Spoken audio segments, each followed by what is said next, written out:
I'm often asked a question born perhaps of simple curiosity, or perhaps a much deeper, unarticulated longing. And that question is, who are you? And I must ask you, in return, is that truly the important question for you to ask?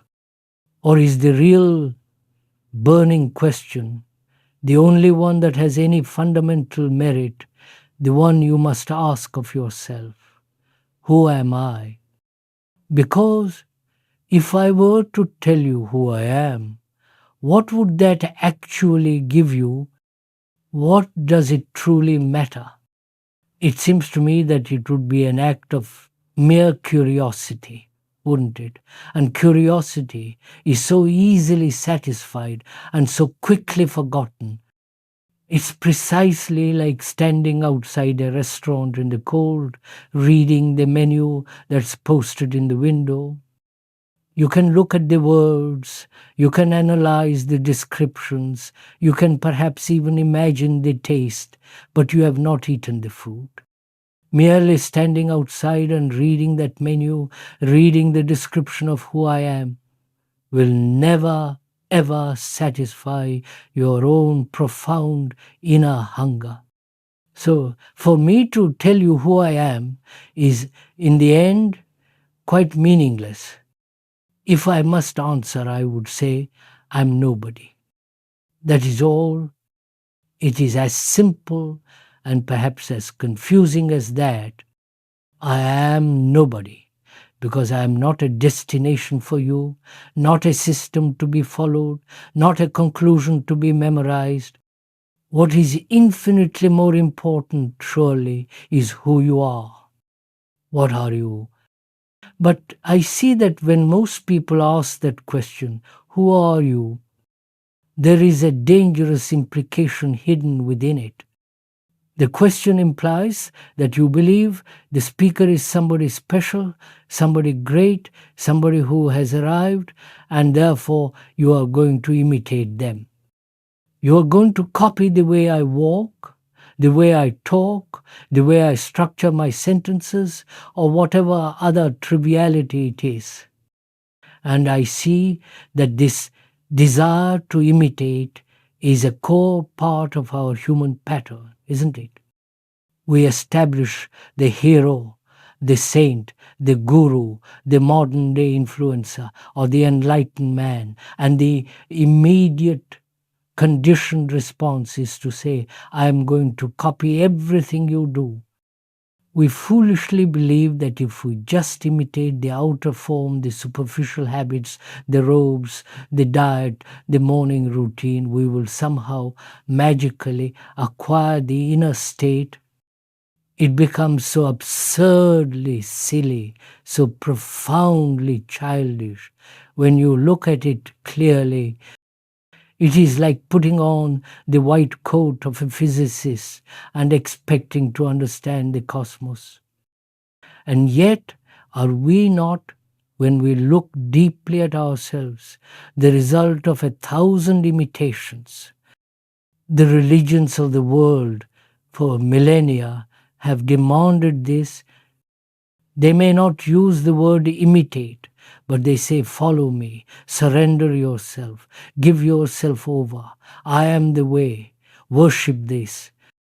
This is the psychological structure we are born into.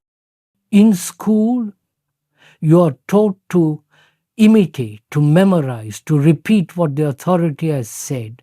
This acquisition of knowledge without the flame of understanding is itself a form of imitation. And of course, there is the obvious superficial imitation of fashion, the short dress, the long hair, the short hair, the beard, the no beard. We are constantly adjusting our outward appearance to conform to a pattern we admire or desire. We imitate and imitate and imitate, hoping that in this frantic copying we will find ourselves, or perhaps more accurately, we will create a self that is acceptable, that is safe, that belongs This imitation also goes much, much deeper inwardly. We imitate psychological attitudes. We adopt ideologies, beliefs, and conclusions that are not our own, that we have not discovered through our own intense inquiry, but have simply accepted because they were offered by someone we trusted or by a tradition that has the weight of centuries. We are a collection of second-hand experiences, second-hand beliefs, second-hand morals. And we do this, I think, because we are profoundly frightened. We are frightened of the vastness and uncertainty of life, frightened of being wrong, frightened of being utterly alone in our discovery. So we seek the comfort of the herd. We look for a system, a method, a leader who will tell us, do these 10 things and you will be safe, you will be happy, you will find God. It is this desperate search for psychological security that creates the follower and the guru, and in that very relationship, all truth, all real discovery is destroyed, because the moment you follow, you have stopped inquiring. So, to find out who you are, not who the speaker is, not who your parents are, not who your culture tells you to be, is the only journey that has any meaning. And to find out who you are, you must inquire, which is an act of stripping away, not of adding. It is the ending of imitation. And so, what does this inquiry, this journey to find out who you are, actually mean? It is not, as I said, an act of accumulation, of adding more knowledge or more experiences, but rather it begins when you see with profound clarity that you are the story of mankind. This is not a poetic phrase or a romantic idea. It is a brutal, factual reality. When you look deeply within yourself, beyond the superficial name and the personal memories, you are not looking at a separate, unique, isolated entity, but rather you are observing the entire consciousness of humanity, because the history of all mankind is embedded there within you.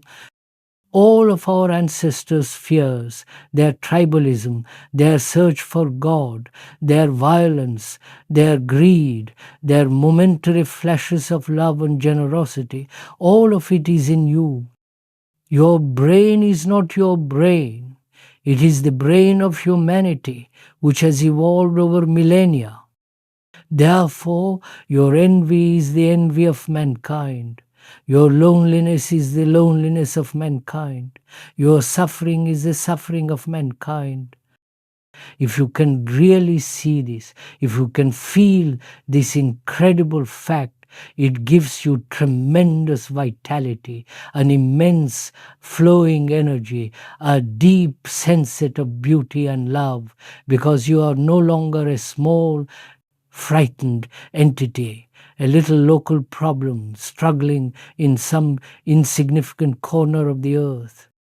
You are no longer just your anxieties, your bank account, your petty quarrels. You are the whole, and in that realization, there is an immense responsibility. For if you are the story of mankind, then your own psychological transformation is the transformation of mankind. But most of us will not see this. Will we? Most of us are utterly, desperately concerned with ourselves, with our particular little problem, our particular job, our particular little sorrow, our search for our own personal fulfillment. We are trapped in this extraordinary narrow circle of the me, and to step out of that narrow, self-built prison seems almost impossible. And why? Why does it seem so impossible? It is because we are so deeply conditioned, so thoroughly programmed, like the computers that we ourselves have invented.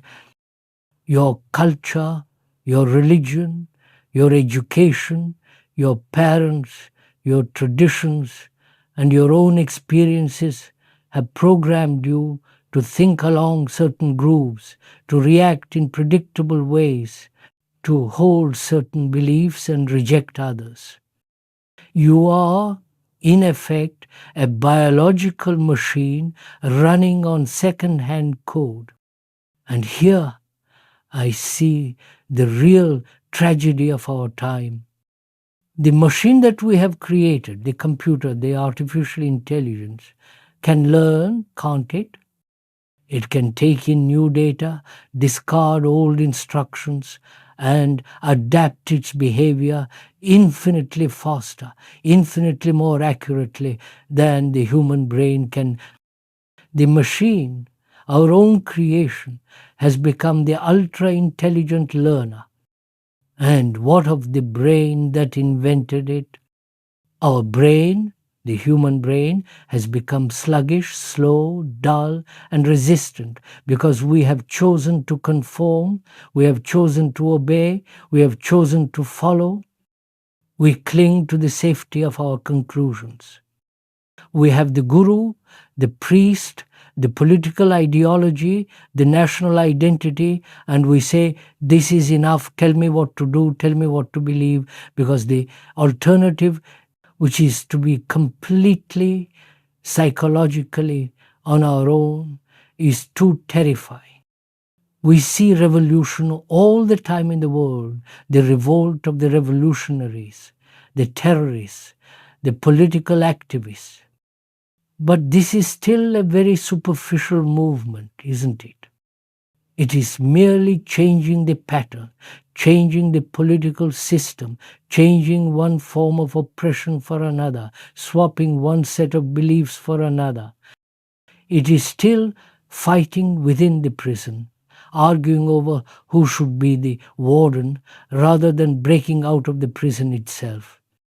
The society they wish to change is, after all, merely the relationship between people. And if the people themselves remain conditioned, greedy, and violent, any society they create will be corrupt and violent as well. We are not talking about that kind of revolution. We are talking of a total psychological revolution, an inner mutation in which there is, at the very depth of your being, no conformity. This has nothing to do with the childish, superficial conformity of whether you put on trousers because you are in this country or different clothes in India. That is meaningless. We are talking about the inward psychological refusal to follow, to imitate, to obey. And this deep conformity, we must see, exists only because there is comparison. Conformity is born from the act of measurement. You compare yourself with another who is more successful, more beautiful, more enlightened. You compare what you are with what you think you should be, the ideal, the hero, the saint. This constant, agonizing measurement, this becoming, is the very essence of conformity. The ideal, the what should be, is a pattern projected by your own thought, which itself is the product of your past conditioning, and you spend your entire life in the conflict of trying to force the what is to become the what should be. For a mind to be totally free, then it must be free from this disease of comparison. It must be a mind that is not seeking to become anything. And it is only such a mind that is no longer measuring, that can truly observe without distortion the whole vast history of mankind which is embedded within you.